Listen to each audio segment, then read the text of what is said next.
ಆದಿನಾರಾಯಣ ಅವರು 2023 ಚುನಾವಣೆಯಲ್ಲಿ ಸೋತ್ರ ಕೆಲವು ಏನಂತಾರೆ ಸೋತಿದ ತಕ್ಷಣ ಊರ್ ಬಿಟ್ಟು ಹೋಗ್ಬಿಟ್ರಪ್ಪ, ಲೀಡರ್ಸ್ ಬಿಟ್ಬಿಟ್ರು, ಜನಗಳು ಬಿಟ್ಬಿಟ್ರು ಅಂತ ಜನಗಳು ಆರೋಪಗಳು ಮಾಡ್ತಾರೆ. ಆ ಆರೋಪಗಳೆಲ್ಲ ಯಾವುದೋ ಬರಬಾರ್ದು. ನಾನು ನಿರಂತರವಾಗಿ ಜನಗಳ ಸೇವೆಯಲ್ಲೇ ಇರ್ತೀನಿ, ನಿರಂತರವಾಗಿ ಅವ್ರ ಜೊತೆಯಲ್ಲೇ ಇರ್ತೀನಿ, ನಿರಂತರವಾಗಿ ನನ್ನ ಜನಗಳ ಸೇವೆಯೇ ನನ್ನ ಉದ್ದೇಶ ಅಂತ ಅವ್ರ ಮನಸ್ಸಲ್ಲಿ ಇಟ್ಕೊಂಡು ಇವತ್ತು ದೀರ್ಘ ಸುಮಂಗಲಿ ಭವನ ನನ್ನ ಕಾರ್ಯಕ್ರಮವನ್ನು ಇಟ್ಕೊಂಡು ಲೀಡರ್ನು ಜೊತೆಯಲ್ಲಿ ಇಟ್ಕೊಂಡು ನಮ್ಮ ಅಕ್ಕ ತಂಗಿಯರನ್ನು ಜೊತೆಯಲ್ಲಿ ಇಟ್ಕೊಂಡು ಎಲ್ಲ ಕಾರ್ಯಕ್ರಮದಲ್ಲೂ ನಾನು ನಿಮ್ಮ ಜೊತೆ ಇರ್ತೀನಿ ಅಂತ ಇವತ್ತವರು ಆದಿನಾರಾಯಣ ಅವರು ನಿಮ್ಮ ಮುಂದೆ ಇವತ್ತು ಕಂಟಿನ್ಯೂ ಆಗಿ ತಾಲೂಕಲ್ಲಿ ಓಡಾಡ್ತಾ ಇದ್ದಾರೆ. ಯಾವುದೇ ಚುನಾವಣೆ ಬಂದರೂ ಆ ಚುನಾವಣೆಗೆ ಅವ್ರ ಸಹಕಾರ ಬೆಂಬಲ ಎಲ್ಲವನ್ನು ಕೊಟ್ಕೊಂಡು ಓಡಾಡ್ತಾ ಇದ್ದಾರೆ. ಯಾರಿಗೆ ಆಗಲಿ ದುಡ್ಡು ಸುಮ್ಮನೆ ಬರೋದಿಲ್ಲ, ನನಗೂ ಬರೋದಿಲ್ಲ, ಅವ್ರಿಗೂ ಬರೋದಿಲ್ಲ, ಯಾರಿಗೂ ದುಡ್ಡು ಸುಮ್ಮನೆ ಬರೋದಿಲ್ಲ. ಪತ್ರಕರ್ತರಿಗೂ ಸುಮ್ಮನೆ ಕೂತ್ಕೊಂಡ್ರೆ ನಿಮಗೂ ದುಡ್ಡು ಬರೋದಿಲ್ಲ. ನೀವು ಏನೋ ಯೂಟ್ಯೂಬ್ ಪತ್ರಕರ್ತರ ಕೆಲಸ ಮಾಡಿದ್ರೆ ನಿಮ್ಗೆ ಸಂಬಳ ಬರುತ್ತೆ. ಕರೆಕ್ಟ್ ಇಲ್ವಾ ಸರ್? ಪ್ರಕಾಶ್ ಸರ್ ಕೊಡಲ್ವಾ? ಕೊಡ್ತಾರೆ. ಯಾಕೆ ಕೊಡಲ್ಲ? ಈ ಯೂಟ್ಯೂಬ್ ಹೋಗಿ ಇವ್ರು ಒಳಗಡೆ ಹಾಕಿದ್ರೆ ಯೂಟ್ಯೂಬ್ ಹಾಕಿದ್ರೆ ಸುಮ್ಮನೆ ಬರುತ್ತಪ್ಪ, ದುಡ್ಡು ಬರೋದಿಲ್ಲ, ಕಷ್ಟಪಡಬೇಕು. ಅದೇ ರೀತಿಯಲ್ಲಿ ನಮ್ಮ ಆದಿನಾರಾಯಣ ಅವರು ಅಷ್ಟೇ, ಅವರು ಸ್ವಂತ ದುಡಿಮೆಯಿಂದ ಸ್ವಂತ ಕಷ್ಟಪಟ್ಟು ಯಾವುದೇ ಜನಗಳ ಆಸೆ ಇಲ್ಲದೆ ಜನಗಳ ಕಡೆಯಿಂದ ಏನು ತಗೊಳ್ದೆ, ಜನಗಳ ಕಡೆಯಿಂದ ಯಾವುದು ಏನು ಇದು ಮಾಡಿಕೊಳ್ಳದೆ ಅವರ ಸ್ವಂತ ವೆಚ್ಚದಲ್ಲಿ ಇವತ್ತು ಈ ಕಾರ್ಯಕ್ರಮಗಳನ್ನು ಮಾಡ್ಕೊಂಡು ಬರ್ತಾ ಇದ್ದಾರೆ. ಅದಕ್ಕೆ ನಾನು ಈ ತಾಯಂದ್ರಲ್ಲಿ ಎಲ್ಲರಲ್ಲಿ ನಾನು ಮನವಿ ಮಾಡ್ತೀನಿ, ನೀವು ಅವ್ರ ಆಶೀರ್ವಾದ ಇರಬೇಕು, ಯಾವತ್ತು ನಿಮ್ಮ ಕೈ ಆಶೀರ್ವಾದ ಅವ್ರ ಇರಬೇಕು ಅಂತ ನಾನು ನಿಮ್ಮಲ್ಲಿ ಬೇಡ್ಕೊಳ್ತೀನಿ. ಖಂಡಿತವಾಗ್ಲೂ ಯಾವತ್ತೂ ಈ ತಾಲೂಕಿಗೆ ಸೇವೆ ಮಾಡೋದಕ್ಕೆ ನಾವೆಲ್ಲರೂ ನಿಮ್ಮ ಜೊತೆಯಲ್ಲಿರ್ತೀವಿ. ಇವತ್ತರಿಂದ ಅಲ್ಲ, 2004ರಿಂದ ಇವತ್ತರೆಗೂ ನಿರಂತರವಾಗಿ ನಾವು ಈ ತಾಲೂಕನ್ನ ಸೇವೆ ಮಾಡ್ತಾ ಇದ್ದೀವಿ. ನಾನು ಸೇವೆ ಮಾಡ್ಕೊಂಡು ಬರ್ತಾ ಇದ್ದೆ. ನಾನು ಕೋಲಾರಲ್ಲಿ MLA ಇವಾಗ ಕಂಟಿನ್ಯೂ ಆಗಿ ನಮ್ಮ ಆದಿನಾರಾಯಣ ಅವರು ಬಂದಿದ್ದಾರೆ. ಅದ್ರ ಜೊತೆಗೆ ಇವಾಗ ಆ ಕಂಟಿನ್ಯೂಟಿನಲ್ಲಿ ಅದ್ರ ಜೊತೆಗೆ ನಮ್ಮ ಅಂಜು ಬಾಸ್ ಅವರು ಸೇರ್ಕೊಂಡಿದ್ದಾರೆ ನಮ್ಮ ಜೊತೆಯಲ್ಲಿ. ಅಂಜು ಬಾಸು ಇವತ್ತು ಎಲ್ಲಾ ಜಾಗದಲ್ಲೂ ಸೇವೆ ಮಾಡ್ಕೊಂಡು ಬರ್ತಾ ಇದ್ದಾರೆ. ಅವ್ರ ಪಾತ್ರೆ ಅವರು ಸೇವೆ ಮಾಡ್ಕೊಂಡು ಬರ್ತಾ ಇದ್ದಾರೆ. ಆದ್ರೆ ಇವತ್ತು ನಾನು ಎಲ್ಲರಲ್ಲಿ ತಾಲೂಕಿನ ಜನರಲ್ಲಿ ಮಾತ್ರ ಬೇಡ್ಕೊಳ್ಳೋದಂತೆ, ಅಭಿವೃದ್ಧಿ ಆಗ್ಬೇಕು ತಾಲೂಕು. ನೀವೆಲ್ಲರೂ ಒಮ್ಮತದಿಂದಿರಬೇಕು, ನೀವೆಲ್ಲರೂ ಆಶೀರ್ವಾದ ಮಾಡಬೇಕು. ಯಾವತ್ತು ಆಶೀರ್ವಾದ ಮಾಡಿದ್ರೆ ಆವತ್ತೇ ಅಭಿವೃದ್ಧಿ ಆಗೋದಕ್ಕೆ ಒಳ್ಳೆ ಇದಾಗುತ್ತೆ.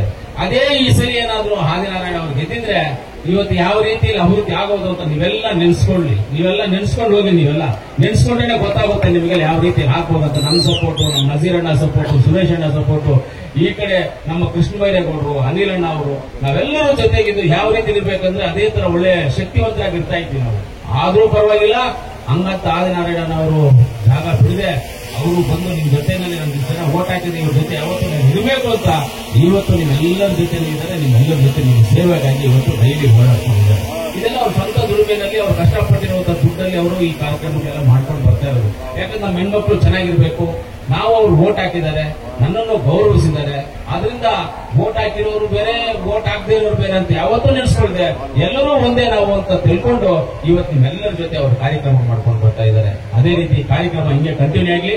ನೆಕ್ಸ್ಟ್ ನವೆಂಬರ್ ಅಲ್ಲಿ ಜಿಲ್ಲಾ ಪಂಚಾಯತಿ, ತಾಲೂಕ್ ಪಂಚಾಯತಿ ಬರುವಂತಹ ಸೂಚನೆಗಳಿದ್ದಾವೆ. ಆಮೇಲೆ ಜನವರಿನಲ್ಲಿ ಗ್ರಾಮ ಪಂಚಾಯತಿ ಎಲೆಕ್ಷನ್, ಗ್ರಾಮ ಪಂಚಾಯತಿ ಆಮೇಲೆ ಮುನ್ಸಿಪಾಲಿಟಿ ಎಲೆಕ್ಷನ್ಸ್ ಬರುವಂತಹ ಸೂಚನೆಗಳಿದ್ದಾವೆ. ಅದರಿಂದ ಈ ಕಾರ್ಯಕ್ರಮ ಅತಿ ವೇಗವಾಗಿ ಎಲ್ಲಾ ಕಡೆ ಇದನ್ನ ಮಾಡಬೇಕು ಅಂತ ನಿಮ್ಮೆಲ್ಲರಲ್ಲಿ ಕೇಳ್ಕೊಳ್ತಾ, ಇನ್ನೂ ಒಂದ್ಸಲಿ ಮುಳಬಾಗಿಲು ತಾಲೂಕಿನ ಜನರ ಪರವಾಗಿ, ವೇದಿಕೆ ಮೇಲೆ ಇರ್ತಕ್ಕಂಥ ಎಲ್ಲ ನಮ್ಮ ಹಿರಿಯರ ಪರವಾಗಿ ಆದಿನಾರಾಯಣ ಅವರು, ಅವ್ರ ಕುಟುಂಬಕ್ಕೆ, ಅವರ ಶ್ರೀಮತಿ ಅವರಿಗೆ ಎಲ್ಲರಿಗೂ ದೇವರು ಆಯುಷ್, ಆರೋಗ್ಯ, ಐಶ್ವರ್ಯ ಎಲ್ಲವನ್ನು ಕೊಟ್ಟು ಅವ್ರನ್ನ ಒಳ್ಳೆ ರೀತಿಯಲ್ಲಿ ಅವ್ರ ಆಶೀರ್ವಾದ, ದೇವರ ಆಶೀರ್ವಾದ ಇರಲಿ, ನಿಮ್ಮ ಆಶೀರ್ವಾದ ಇರಲಿ ಅಂತ ನಮಗೆ ಏನೇ ಆದ್ರೂ ಕಾಂಗ್ರೆಸ್ ಪಕ್ಷದ ಮುಳಬಾಗಿಲು ತಾಲೂಕಲ್ಲಿ ನಾಯಕರು ಅಂದ್ರೆ ನಮ್ಮ ಆದಿನಾರಾಯಣ ಅವರೇ ನಮ್ಮ ನಾಯಕರು ಕಾಂಗ್ರೆಸ್ ಪಕ್ಷಕ್ಕೆ ಮುಳಬಾಗಿಲು ತಾಲೂಕಲ್ಲಿ. ನಾನು ಮೊದಲು ಮಾಜಿ ಶಾಸನ ಆಗಿರ್ಬೋದು ಈ ಊರಲ್ಲಿ, ಇವತ್ತು ಹಾಲಿ ಶಾಸನಾಗಿ ಕೋಲಾರಲ್ಲಿರ್ಬೋದು.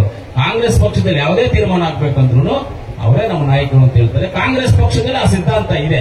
ಏನಂದ್ರೆ ಯಾರಾದ್ರೂ ಸೋತಿದ್ರೆ ಅದು ಯಾವುದೇ ಕೆಲಸ ಕಾರ್ಯಗಳಾಗಬೇಕಂದ್ರೆ ಅವ್ರ ಮುಖಾಂತರವಾಗಿ ಎಲ್ಲವನ್ನು ಮಾಡ್ತಾರೆ. ಕಾಂಗ್ರೆಸ್ ಪಕ್ಷದಲ್ಲಿ ಆ ಸಿದ್ಧಾಂತ ಇದಾವೆ. ಅದರಿಂದ ನಮ್ಮ ನಾಯಕರು ಅವರೇ. ಅವರು ಈ ತಾಲೂಕಿನ ಮುಂದಿನ ದಿನಗಳಲ್ಲಿ ಅವರು 2028ಗೆ ನಿಮ್ಮೆಲ್ಲರ ಮುಂದೆ ಚುನಾವಣೆ ಸ್ಪರ್ಧಕ್ಕೂ ರೆಡಿಯಾಗಿದ್ದಾರೆ. ಅವರ ಮುಂದೆನೂ ಬರ್ತಾರೆ. ಯಾವತ್ತು ನೀವು ಆ ಆಶೀರ್ವಾದವನ್ನು ಮಾಡಬೇಕು ಅಂತ ನಿಮ್ಮೆಲ್ಲರಲ್ಲಿ ಕೇಳ್ಕೊಳ್ತಾ, ನಮ್ಮೆಲ್ಲ ಮಹಿಳೆಯರಿಗೆ ನಾನು ಇನ್ನೂ ಒಂದ್ಸರಿ ಧನ್ಯವಾದಗಳು. ಸ್ವಲ್ಪ ಲೇಟ್ ಆಗಿದೆ, ಲೇಟ್ ಆದ್ರೂ ಪರವಾಗಿಲ್ಲ.